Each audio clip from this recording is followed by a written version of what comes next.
in that year of spiritual awakening, why it happened. I had to write a letter. And I was with a therapist here in Sarasota, and I had not had much luck with therapists. And maybe due to the therapist, it's always due in some parts of the connection you have or don't have with the therapist.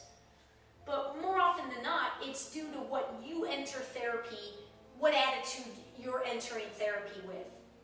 And you may enter therapy consciously with one goal, but one of the other things I'm trying to explain with words is that our subconscious energies, that by virtue of them being subconscious, we're often not aware of them, play into creating our life as well.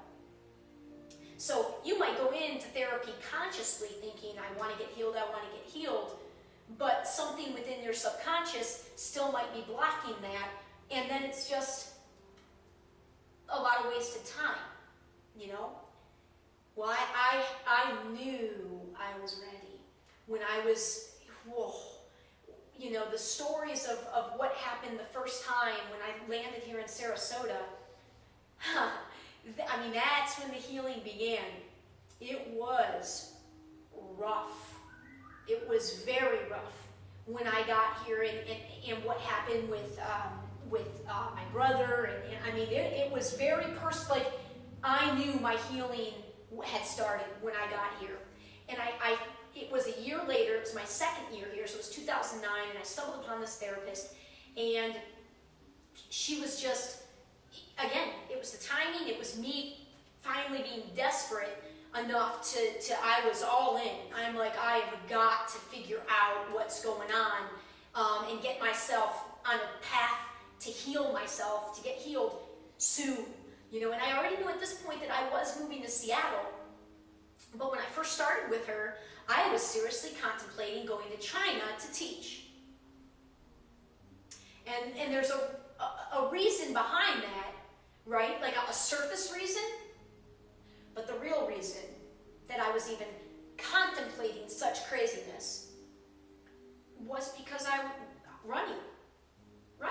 For me, I literally was running from my life. Like, when I got hurt, I was running 70 or 80 miles a week. And when I hurt my groin in 2007, oh my God, again, so many stories. So I was literally running from it was like the darkness was it was getting to a point where I knew I could feel it. I could feel it gaining ground, right? And the two ways that I ran was literal running and in achieving. Because in preparation for this, I spent another, $1,200 or something to get certified to teach English overseas in an online program. And again, no regrets, no wasting things, but I was working 80 hours a week with 3 jobs, and I decided to pick up something else. And it's another, so my achieving and finding new things to achieve with no plan, really, no master plan of guiding these achievements. I'm just kind of blindly achieving, and then the literal running. Those were the 2 ways that I ran. So when I stumbled upon this therapist, right, I knew I was going to Seattle, but when I first started with her, I was seriously thinking I was going to go out of the country and then come back and then go to Seattle. And as I worked with her, I remember that was the first time I said and made the discovery within myself, I need to write a letter to my dad. I need to write a letter to my dad. Whoa, there's a lot of unresolved things. And that's what made it was such a beautiful way, hard. It's beautiful now. It wasn't beautiful at the time. Because my interactions with my youngest brother, who's so much like me. We're almost exactly 5 years apart. And I love that guy more than anything. And the pain of what happened between us and with us, what it jolted was that I was not at all resolved at all within myself with the past of my dad. And so I started talking about this letter a full year almost before I actually wrote it. So I get home to Michigan on July 6th of 2010, and I knew what I needed to do. I knew that this letter, writing this letter, had to come out of me. So it took me, man, those months, wow, those early months of getting back home, oh man, the guilt I felt for not working, you know, like every morning, it took 2 months to just not feel guilty.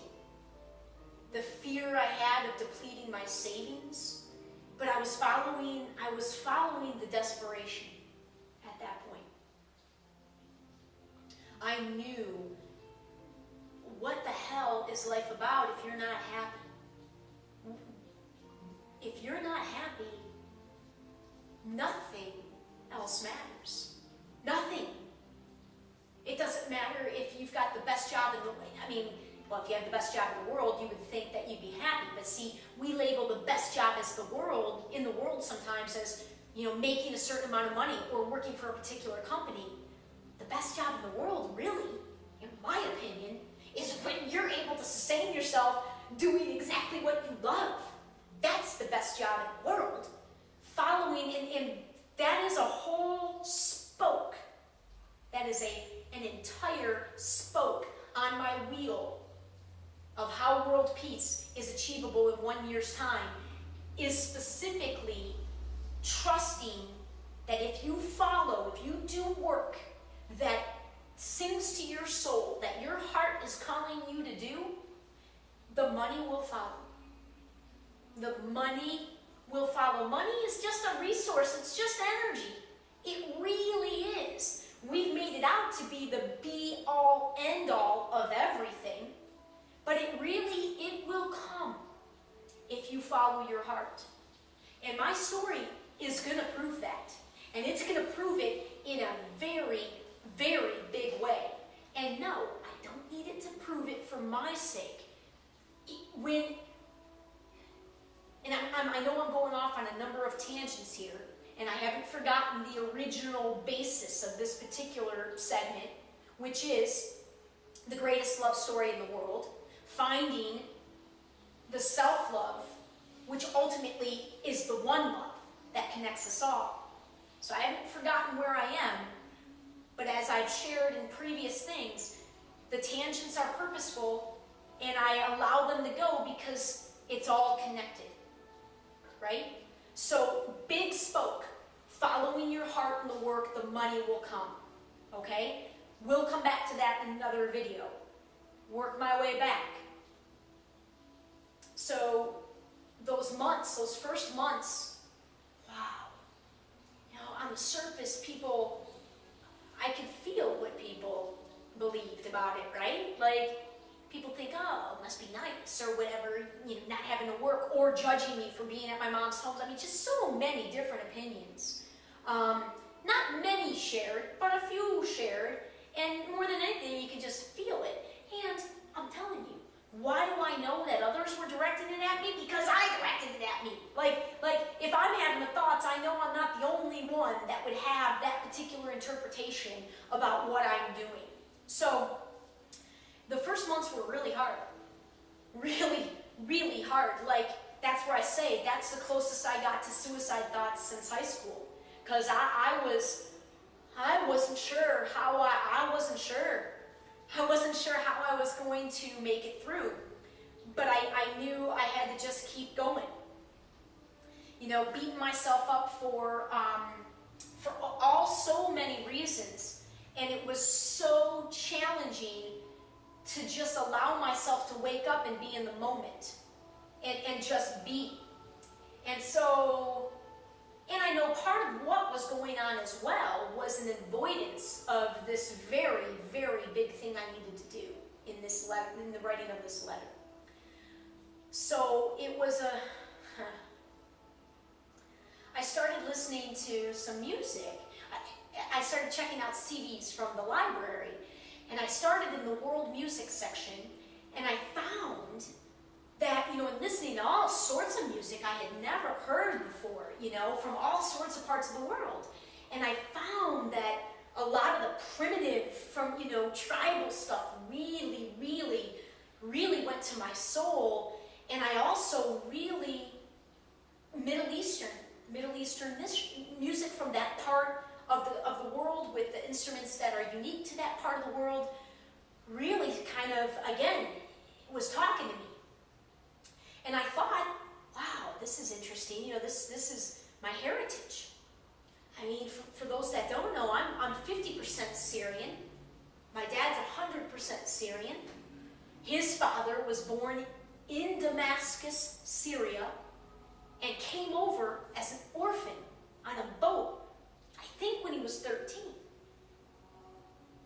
And that's about the extent to which I know. That's what I know. Because the relationship with that side of the family, for our family, was really affected by the divorces. And so this music is, I'm listening to this music and I'm journaling, I'm processing, I'm just, in this such a deep place. And I make the decision because my grandma was still alive, my last living grandparent, and I didn't have relationships with any of my grandparents, really. And so I go, because my grandfather, by the way, my dad's father, died when my dad was young, 22, I think. So I mean, years before I was born, he was already deceased. So I make the decision to go see my grandma in kind of with the idea of like a Tuesdays Like Maury, an awesome book written by Mitch Albom, a Detroit guy, a Detroit sports writer. And there's such a great story about that I'll come back to with Mitch Albom. But Mitch Albom has written a number of non-sports books, and his very, very first one, I'm fairly certain about that, was a book called Tuesdays with Maury. An old college professor that he reunites with and ends up seeing him every Tuesday, and this guy's dying, and he's just dying in the most beautiful, graceful way. And he just kind of shares, Mitch writes the book with chapters of topics of, this old man sharing his wisdom on life. So in my head, I kind of say to myself, I'm going to go visit my grandmother, and I'm going to do like a Tuesdays with Maury, and talk to her about, if I can't get this knowledge about my heritage, about my grandfather, about my family, I tried to get it from my dad. I tried a number of times, and if he wasn't able to give it, then let me go right to the source. Let me go to my grandma. So I go on a visit. It was a Friday, and it was September 10th, and it did not end very well. It just, because it's like every time, the energy at a minimum, but usually specific talking of